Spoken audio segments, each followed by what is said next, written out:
There's a number between 500,000 and a million that nobody talks about. Financial media skips it.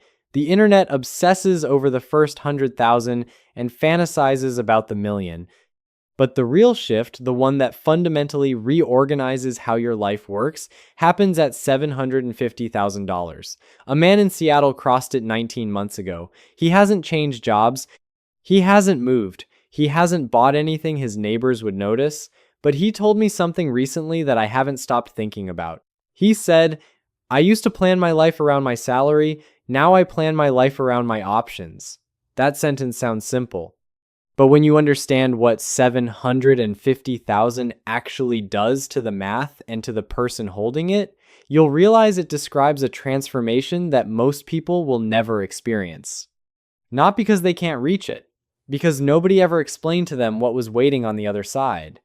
My name is Zik, and today I'm going to show you exactly why $750,000 is the most underrated threshold in personal finance, what it unlocks that no smaller number can, and why the journey from here to a million is almost laughably short compared to everything that came before it. Let me give you the number that makes this real. At $750,000 invested at 8% average annual return, your portfolio generates $60,000 a year. $60,000. Without you working, without you contributing, without you making a single decision, that is more than the median individual income in the United States. Your money sitting in a brokerage account doing nothing visible now earns more than what most working Americans bring home from a full-time job. And this isn't a projection. This isn't in 20 years. This is the annual output of $750,000 invested right now. Let that settle for a moment. Because the implication of your wealth generating a full-time salary is not just financial, it's existential.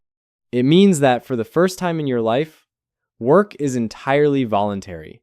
Not partially, not "I could survive for a while," entirely. If you chose to live on $60,000 a year, and millions of households do, comfortably, you would never need to earn another dollar for the rest of your life. You could walk into any meeting, any negotiation, any conversation with an employer, knowing that nothing they offer or threaten can change your fundamental security. You are untouchable in a way that no salary, no title, and no contract can replicate. Because the only true financial security is the kind that doesn't depend on anyone continuing to pay you. The second thing that changes at $750,000 is the speed. From 0 to 100,000 takes, on average, 7 to 10 years of disciplined saving and investing. From 100 to 250,000 takes another 4 to 5 years. From 250 to 500,000 takes roughly 3 to 4. But from 500,000 to 750,000, at the same contribution rate and return takes roughly 2.5 years. And from 750,000 to 1 million takes roughly 2 more. Read that again. The same distance, $250,000 that took you half a decade at the beginning, now takes 2 years. The math hasn't changed. The contribution hasn't changed. What changed is the base. At $750,000, your portfolio adds $60,000 a year from returns alone. That $60,000 is being reinvested and it's self-generating returns. You're no longer climbing a hill.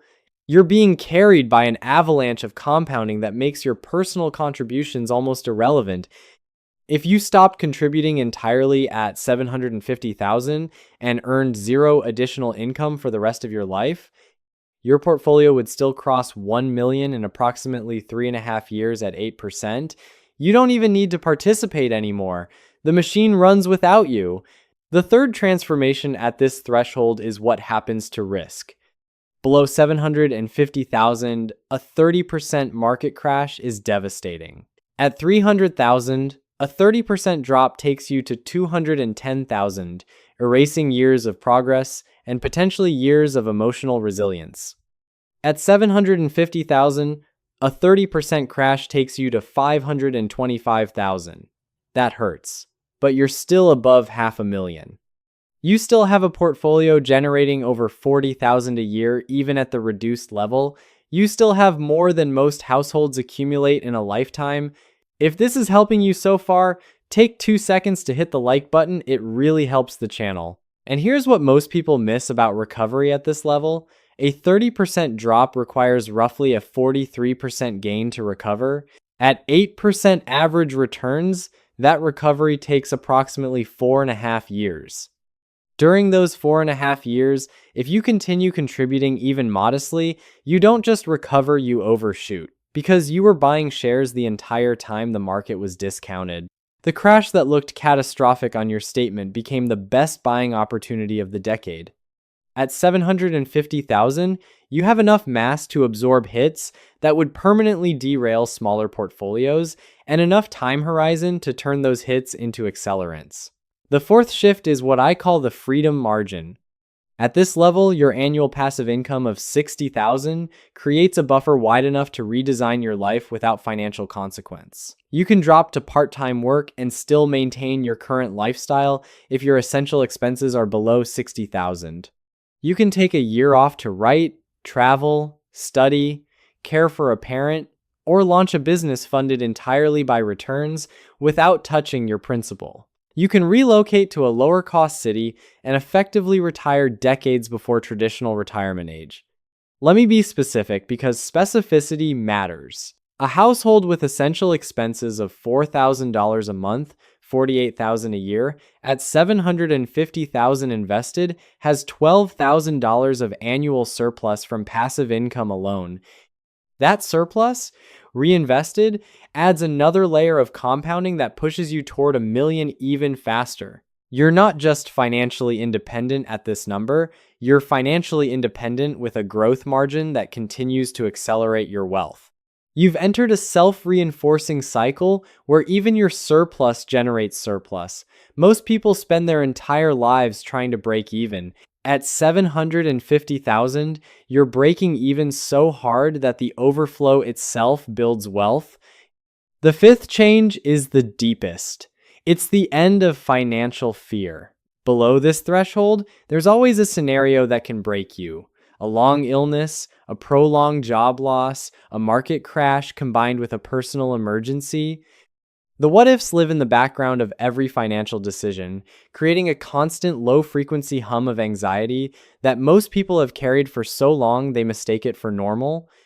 At 750,000, those scenarios don't disappear, but the math surrounding them changes so completely that fear loses its grip. A year-long illness with no income, your portfolio covers it and keeps growing. A 2-year career transition, your money funds it without touching the principal. A recession that drops the market 30% the same month you lose your job, you still have 525,000 still generating over 40,000 a year with decades of recovery ahead. The what ifs stop being threats and become inconveniences. And that shift from threat to inconvenience is not a small thing.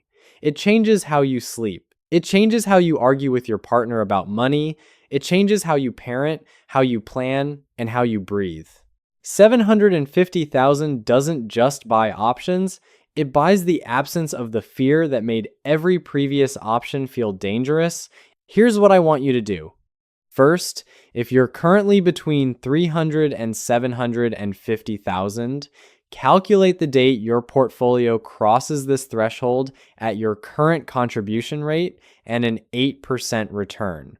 Put it in your calendar, not as a fantasy, as a countdown. The people who reach large numbers are the ones who made those numbers feel concrete and close. Vague goals produce vague results. Second, calculate your annual essential expenses, not your total spending, your essentials. Housing, food, transportation, insurance, utilities, minimum debt payments. Divide your current portfolio by that number. The result is how many years of expenses you currently hold. At 750,000, most households find this number exceeds 12 to 15 years. Watching that number grow quarter by quarter is one of the most powerful motivational tools in personal finance. Third, run a stress test. Take your current portfolio, reduce it by 30%, and ask yourself, could I survive on 4% of the remaining balance for 2 years while the market recovers? If the answer is yes, your portfolio has already reached a level of resilience that most people never achieve. If the answer is not yet, you know exactly what you're building toward and why. Fourth, have a conversation with your partner or your closest confidant about what your life would look like if work became optional, not as a retirement fantasy, as a design exercise. Because the closer you get to 750,000, the more real that question becomes. And the people who reach financial independence without a plan for what to do with it often find the transition harder than the accumulation. Know what you're building toward, not just the number, life.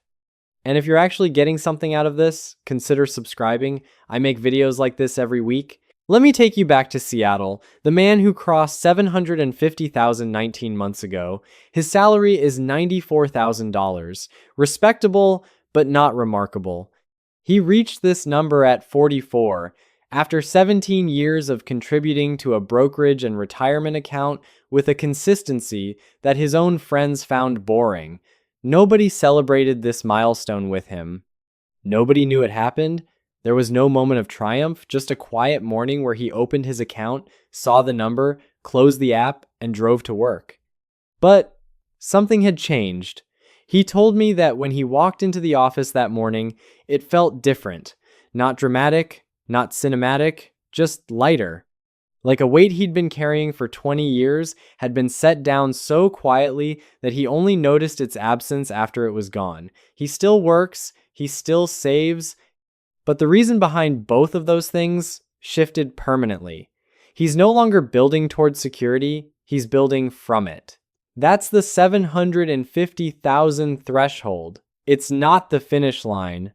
It's the moment the race stops being a race and starts being a walk. You're choosing to continue, not because you have to, but because the view from here is something you spent 17 years earning the right to see. You'll get here. The math is patient. Be patient with it. I'm Zik. Thanks for listening. I'll see you in the next one.